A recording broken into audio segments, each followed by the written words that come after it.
नमस्कार मित्रांनो, तुमचे स्वागत आहे विश्वानी इन्फॉर्मेशन या यूट्यूब चॅनलवरती. तर मित्रांनो, आज एक आपण नवीन व्हिडिओ घेऊन आलेलो आहोत. तो व्हिडिओ आहे की लाडकी बहीण योजना फॉर्म भरण्यास मुदतवाढ झालेली आहे का, व आतापर्यंत किती जणांना पैसे मिळाले नाहीत आणि किती जणांना मिळाले आहेत, यावरती आपण सविस्तर या व्हिडिओमध्ये बोलणार आहोत. तर चॅनलवरती जर नवीन असाल तर चॅनलला सबस्क्राईब करा, लाईक करा आणि शेअर करा. तर मित्रांनो, आपण पाहूया. मित्रांनो, येथे एकमत या वृत्तपत्रावरती कोटी खाती अद्याप रिकामीच, लाडकी बहीण योजनेसाठी 2.7 कोटी महिलांचे अर्ज, सर्वाधिक पुण्यातून तर सर्वात कमी सिंधुदुर्गचे अर्ज. येथे जे आहे ते तुम्ही तारीख देखील पाहू शकता. मी तुम्हाला इथे दाखवत आहे. पाहू शकता 25 ऑगस्ट 2024 ही जी आहे ती ही बातमी आहे.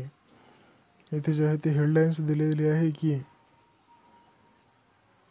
1 कोटी खाती अद्याप रिकामीच, लाडकी बहीण योजनेसाठी 2.7 कोटी महिलांचे अर्ज.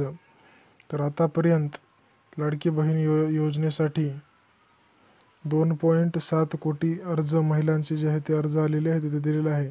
सर्वाधिक पुण्यातून तर सर्वात कमी सिंधुदुर्गचे अर्ज जे आहेत ते आहेत. आपण ही बातमी सविस्तर इथे वाचूया. तर येथे दिलेलं आहे की मुख्यमंत्री माझी लाडकी बहीण योजनेसाठी आतापर्यंत 2,07,00,000 महिलांनी अर्ज केले आहेत. त्यापैकी राज्यातील 1,10,00,000 महिलांना प्रत्येकी 3,000 रुपये मिळाले असून आणखी 97,00,000 महिला रकमेच्या प्रतीक्षेत आहेत. तर मित्रांनो, येथे जे आहे ते सविस्तर दिलेलं आहे की आतापर्यंत 1,10,00,000 महिलांना जे आहे ते प्रत्येकी 3,000 रुपये त्यांच्या खात्यावरती जमा झालेले आहेत. येथे जे आहे ते दिलेलं आहे, ते पाहू शकता तुम्ही. 1,10,00,000 महिलांना प्रत्येकी 3,000 रुपये जे आहेत ते जमा झालेले आहेत. आणखी 97,00,000 महिला, आणखी किती महिला लाभाच्या प्रतीक्षेत आहेत ते पाहू शकता. आणखी 97,00,000 महिला रकमेच्या प्रतीक्षेत आहेत. योजनेसाठी सर्वाधिक 15,00,000 अर्ज पुणे जिल्ह्यातील असून त्यानंतर नाशिक, नगर, ठाणे, सोलापूर या जिल्ह्यातूनही सर्वात जास्त अर्ज आहेत. सर्वात कमी 1,85,000 महिलांनीच अर्ज जे आहे ते सिंधुदुर्ग येथून केलेला आहे.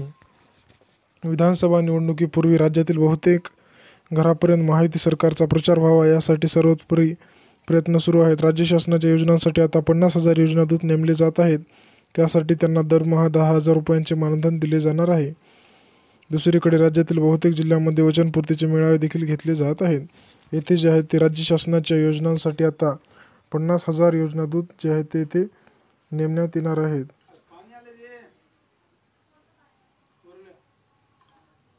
ते पाहू शकता 50,000. त्यांना प्रत्येकी 10,000 मानधन जे आहे ते इथे देण्यात येणार आहे, ते दिलेलं आहे. विधानसभेची आचारसंहिता जाहीर होण्यापूर्वी किमान 15 ते 20 जिल्ह्यांमध्ये महामेळावे जे आहे ते शासन घेणार आहे. तर दुसरीकडे योजनेअंतर्गत अर्ज करण्याची मुदत सध्या तरी 31 ऑगस्टपर्यंत आहे. आता जे आहे ते योजनेची फॉर्म भरण्याची तारीख जी आहे ती 31 ऑगस्टपर्यंत इथे देण्यात आलेली आहे. पण ती मुदत आणखी 15 दिवस वाढू शकते. येथे दिलेलं आहे की आणखी तारीख जी आहे ते कधीपर्यंत वाढू शकते. तर येथे 15 दिवस तारीख आणखी वाढू शकते, कारण राज्यातील एकही महिला योजनेपासून वंचित राहणार नाही याची खबरदारी घेतली जात आहे. तर आतापर्यंत जे आहे ते 31 ऑगस्टपर्यंत तारीख आहे, पण 15 दिवस तारीख आणखी वाढू शकते, असं जे आहे ते येथे दिलेलं आहे. तर मित्रांनो, येथे जे आहे ते तुम्ही सविस्तर देखील बातमी वाचू शकता. कोणत्या जिल्ह्यामध्ये किती अर्ज आलेले आहेत ते जे आहे ते येथे दिलेलं आहे, ते तुम्हाला मी दाखवत आहे. आतापर्यंत कोणत्या जिल्ह्यात किती अर्ज आलेले आहेत इथे जे आहे ते तुम्ही पाहू शकता.